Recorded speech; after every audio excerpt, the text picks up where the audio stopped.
કોંગ્રેસના રાષ્ટ્રીય અધ્યક્ષ મલ્લિકાર્જુન ખડગે સાહેબે હમણાં જાહેરમાં તમામ ગુજરાતીઓને અભણ કીધા, નિરક્ષર કીધા. અને એટલે મારે વિનમ્રતાથી કહેવું છે કે ભારતના રાષ્ટ્રપિતા મહાત્મા ગાંધી ગુજરાતી છે અને એ પરદેશમાં જઈને બેરિસ્ટર થયેલા. પ્રથમ વડાપ્રધાન થવા માટે સૌથી લાયક ઉમેદવાર કોઈ હોય તો એ સવાયા ગુજરાતી સરદાર વલ્લભભાઈ પટેલ હતા અને એ પણ પરદેશમાં જઈને બેરિસ્ટર થયેલા. સરદાર વલ્લભભાઈ પટેલને પોતાના રજવાડાની સૌ પ્રથમ આહુતિ આપનાર ગોહિલવાડના કૃષ્ણકુમારસિંહજીથી માંડી અને ગુજરાતના તમામ રાજાઓ હાઈલી એજ્યુકેટેડ હતા, પરદેશમાં જઈને ભણેલા હતા. ગુજરાતના ઉદ્યોગપતિ અંબાણી, મુકેશભાઈ અંબાણી એ રિચેસ્ટ એશિયન ઉદ્યોગપતિ છે અને એ પણ કેમિકલ એન્જિનિયર છે.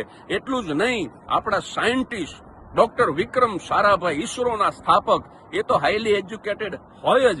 આપણા સાહિત્યકારો ઝવેરચંદ મેઘાણી, પન્નાલાલ સુંદરમ, ઉમાશંકર, તમે જેટલા નામ લ્યો, આ બધા જ અંગ્રેજી કાવ્યોનો ગુજરાતીમાં અનુવાદ કરનાર હાઈલી એજ્યુકેટેડ સાહિત્યકારો હતા. અને અમે લોક કલાકારો, હું તો નાનકડો કલાકાર છું પણ 3 અલગ અલગ યુનિવર્સિટીમાંથી મેં 3 વખત પીએચડી કર્યું છે. એટલે ખડગે સાહેબ ગુજરાતના લોક કલાકારો, સાહિત્યકારો, ગુજરાતના ઉદ્યોગપતિઓ, ગુજરાતના રાજવીઓ, તમામ ગુજરાતીઓ એજ્યુકેટેડ હતા, છે અને રહેશે.